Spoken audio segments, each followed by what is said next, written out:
All right, let's dive right in. We're heading way, way back in time, to an era of ambitious kings, brutal conquest, and the birth of what would become the very first great Indian empire. You know, it's the ultimate question when you look back at ancient history, isn't it? Who came out on top? In ancient India, which was this incredible crucible of clashing kingdoms, one name eventually rose above all the others. And how they did it? Well, it's a total masterclass in strategy, ambition, and, yeah, a little bit of backstabbing. So I want you to picture the scene. It's around the 6th century BCE. The map of the region is basically this patchwork of 16 powerful kingdoms, the Mahajanapadas, and they're all fighting for dominance. But nestled among them in what we now call Bihar was Magadha. It didn't start out as the biggest or the baddest, but it was poised to swallow them all. So, how did they pull it off? I mean, was it just brilliant leadership, a superior army, or was there something else going on? Something kind of baked into the very land they lived on? Every great empire has an edge, right? A unique advantage that just fuels its rise to the top. For the Romans, it was their legions and their roads. For the British, it was the navy. So what was Magadha's secret weapon? Well, turns out, they didn't just have one. They had a whole arsenal of them. And this is where it gets really clever, because it all just fits together perfectly. Those fertile plains, they could feed massive armies. The nearby mines provided all the iron they needed for weapons. The dense forests gave them timber and, crucially, elephants, which were basically the battle tanks of the ancient world. Their capitals were natural fortresses, and because they controlled the rivers, they controlled the money from trade. It was a perfect storm of natural advantages. Look, geography can give you a heck of a head start, but you need some seriously ambitious leaders to actually play the game. And the first dynasty to really grab Magadha's potential by the horns was the Haryanka dynasty. This is where the story of conquest really kicks off. The guy who laid the whole foundation was King Bimbisara. Get this, he took the throne when he was just 15 years old and ruled for an astonishing 52 years. He wasn't just a king, he was a grand strategist. And he had this brilliant three-step playbook for making Magadha a superpower. See, Bimbisara knew that charging headfirst into battle wasn't always the smartest move. His first play was political.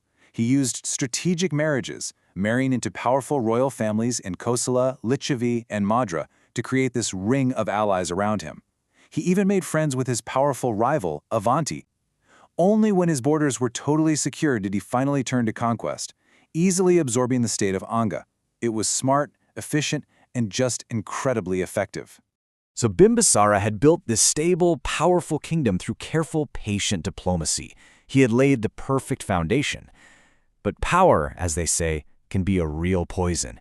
And in 492 BCE, his own son, Ajatashatru, had him killed and seized the throne. The era of diplomacy, it was over, just like that. If Bimbisara was a patient chess player, his son Ajatashatru was a battering ram. He had zero patience for all those alliances and friendships.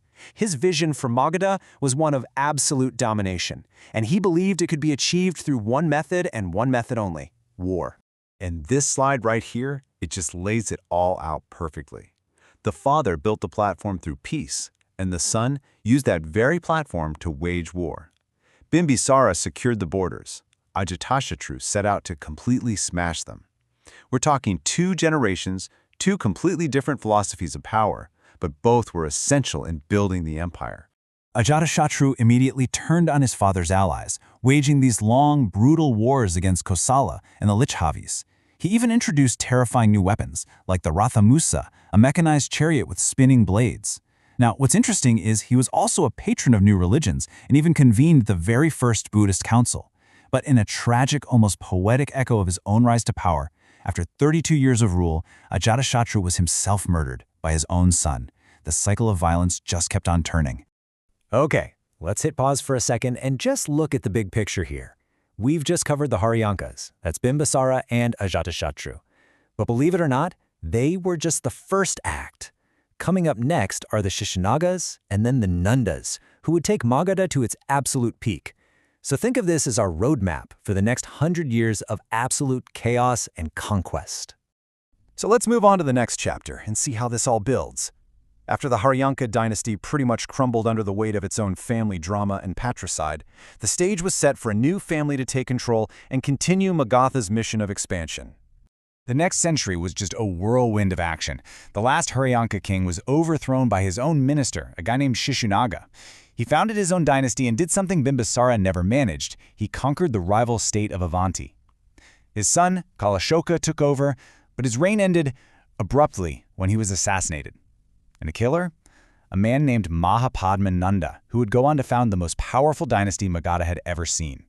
Everything we've talked about, the geography, the diplomacy, the wars, it was all building up to this moment, the rise of the Nanda dynasty, which transformed the powerful kingdom of Magadha into the first real empire of northern India.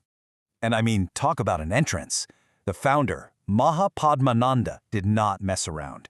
He took on titles like Destroyer of all Kshatriyas, which literally means the destroyer of all other warrior kings, and Ekarat, the one sole sovereign. This wasn't just bragging, it was a straight-up declaration. There were no more rivals, there was only Magadha. And you know what? They absolutely backed up those big titles with sheer force. The Nandas conquered kingdoms far and wide, forging the very first true empire of northern India. That incredible potential that Bimbisara had so carefully nurtured over a century before had finally been realized. Now, the last Nanda king, Dhanananda, he inherited all of this immense power. He had this massive army, an overflowing treasury, but, and this is a big but, he was arrogant and greedy. He slapped heavy taxes on the people, and his popularity just tanked. He had all the power in the world, sure, but he had zero respect. And that, right there, would be his fatal flaw. So the story goes that one day, a brilliant but pretty unassuming scholar from Taxila, a man named Chanakya, came to Dhanananda's court. The king, in his supreme arrogance, publicly humiliated him. It was probably a small thing for a man who commanded an empire, but it turned out to be the single biggest mistake of his entire life, because he had just insulted the absolute wrong guy.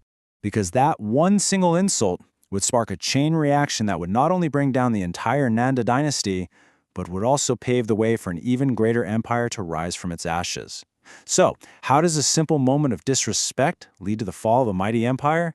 Well, that's a story for another time.